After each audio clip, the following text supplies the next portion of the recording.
Hello everyone, welcome one and all, and Happy New Year! Welcome to another edition of SoulsBorne Battle to the Death. We're going to pick two random SoulsBorne bosses, and then they will be made into New Year's Day floats, and whoever votes for the best New Year's Day float will be the winner. I don't know that I could do it any better or more efficiently than that, so... I don't know how much they're going to like being made into New Year's Day floats, but them's the breaks here on SoulsBorne Battle to the Death, so they're just going to have to deal with it. I'm the boss around here, so they're going to have to do what I tell them to do, so. Alright. We are going to pit them in a battle to the death, and we are going to decide who comes out on top. And over in the red corner, we have... Ebrietas, Daughter of the Cosmos, who we just saw a couple of weeks ago on SoulsBorne Battle to the Death. Battle of the Twin Princes. So, Ebrietas making her second appearance on SoulsBorne Battle to the Death. She's a tough one. She has her own level of difficulty, I think, but certainly not a pushover by any means. And certainly very interesting. I'm pretty sure I referred to her as a chicken noodle soup experiment gone terribly awry in the bios there. Sorry, Ebrietas. I just, I have people to entertain. I got to do what I got to do. So, hope you understand. But so yeah, Ebrietas making her second appearance in SoulsBorne Battle to the Death. We are going to take this wheel for another spin.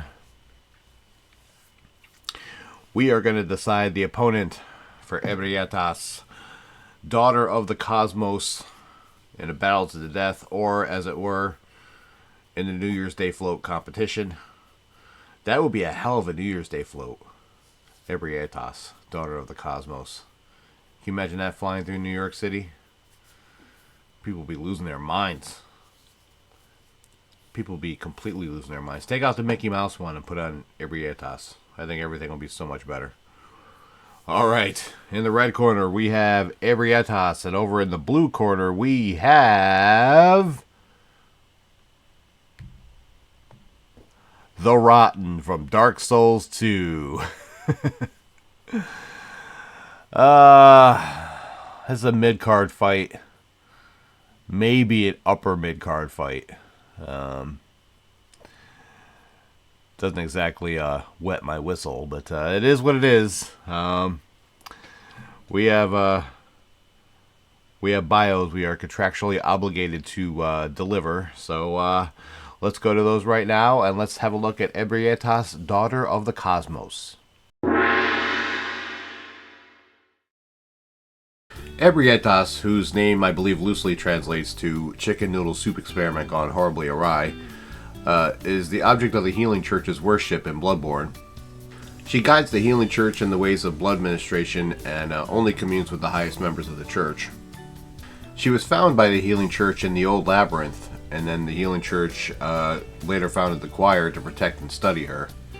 And she is the only one of the Great Ones who wants to coexist with humans, which probably lasted until you burst into her lair and tried to murder her.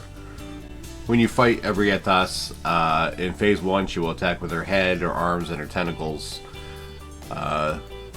Should be obviously as typical in Phase 1 of any boss ever. They're more docile, but in Phase 2 they were a little more aggressive, and she'll start spewing red fluid from her head, which is gross, and then she will also use projectiles and start executing random attacks after she loses her mind. So, Ebrietas is a tough one. I definitely remember many tries in Bloodborne. But she's also a fun one and a cool but disgusting boss design. There's a lot of disgusting boss designs in Bloodborne. But yeah, I think it's nice to have Ebrietas with us, and I I think it'll be interesting to see what mischief she can get into in Battle to the Death. There is absolutely nothing concerning lore for the Rotten in Dark Souls 2. It is basically a giant mass of undead fused together, and apparently also it's hollow. For those uninitiated, what we would call zombies are undead, because everything is virtually undead in the Dark Souls universe. They would call hollow. Hollow is basically kind of insane undead that have lost their minds. So that is what the Rotten is. The hollow on the top left shoulder apparently mimics its movements, which I never knew that before. So next time I play the game, if I ever decide to play Dark Souls 2 again, I don't know why anyone would. I'm going to have to check that out and make sure that that's actually a thing, which I'm sure it is, but it's got to be interesting. The Rotten holds the old Dead One soul, which is the same soul that Gravelord Nito held in the first Dark Souls. And the two are very reminiscent of each other, I guess, kind of in a way, so that's an interesting factoid. I guess the only other thing to speak of in terms of the Rotten is that it uses a giant cleaver, and when you fight it in its battle arena in Dark Souls 2, there's patches of flaming stuff everywhere, and it can heavily damage you, so it makes the fight that much harder. You have to dodge these patches of flaming ground in order to be able to fight the Rotten, so I suppose that should be factored into whether this boss fight is actually difficult or not. But I do have some memories of the Rotten, fighting the Rotten in Dark Souls 2, and if I have memories of a boss like that, that's probably because it was kind of a pain in the ass, so, you know. So the Rotten is here, and the Rotten is here to stay. That's all I guess I can really say about that.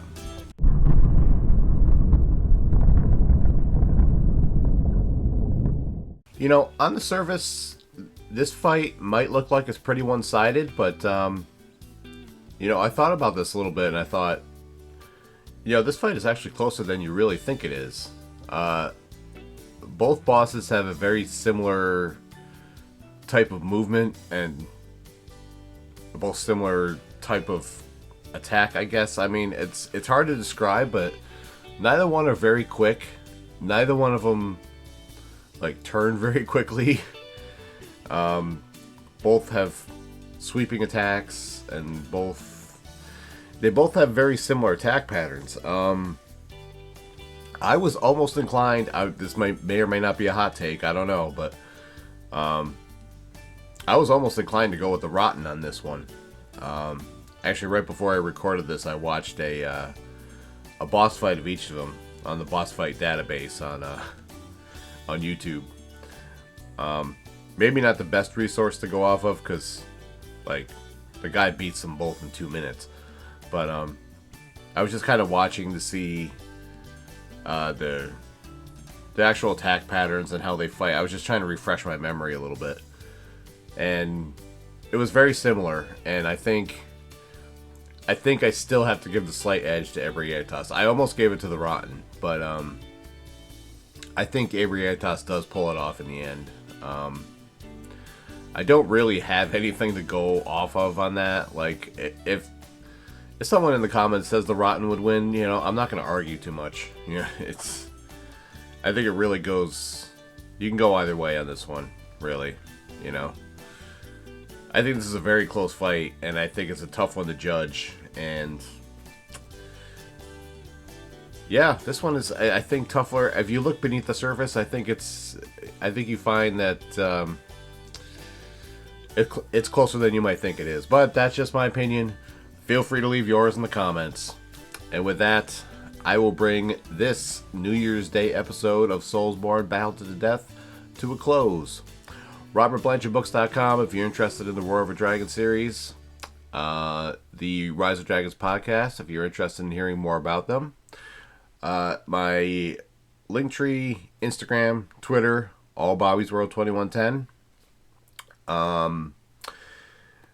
We are still doing the Sekiro No Healing Gourd run, although there was no video this week due to the busy Christmas week You know, the holiday week was very busy, and I am still working on, I guess it's a bit of a spoiler, I'm sorry, but I am at the last part of the game. I am fighting Ishin, and I am at hour 7 right now, and I have still not beaten him. So this is a long one. I'm still working on it, and yeah, it will be up next week, win, lose, or draw. So yeah, still working on that, but I apologize for any inconvenience for not having the Sekiro video up last week, but I got SoulsBorne Battle to the Death up. And there will be another SoulsBorne Battle to the Death next week, Wednesday at 3 p.m. Eastern Standard Time. And Sekiro will be up at 3 p.m. Eastern Standard Time on Monday. So come back here for that. Like, subscribe, notifications, and all that nonsense. I appreciate your love and support, and I hope everyone has a fantastic new year, a lovely week. Be well, stay safe, and as always, it's Bobby's World, and you're all just living in it. See you live, y'all. Bye! What's going on, guys? Thank you for checking out the video today, but I got a question for you. Did you know I wrote a book? Did you know I wrote 3 books? Did you know that they're all part of the same series? The Roar of a Dragon, The Treachery of a Weasel, and The Cry of a Raven. ReadersFavorite.com says that its intensity rivals that of the Game of Thrones series. Now, I personally think that's crazy, but it's not for me to judge. It's for you to judge. Go to RobertBlanchardBooks.com and you can check out the books right now. But wait, that's not all. All 3 books got 5-star reviews in ReadersFavorite.com.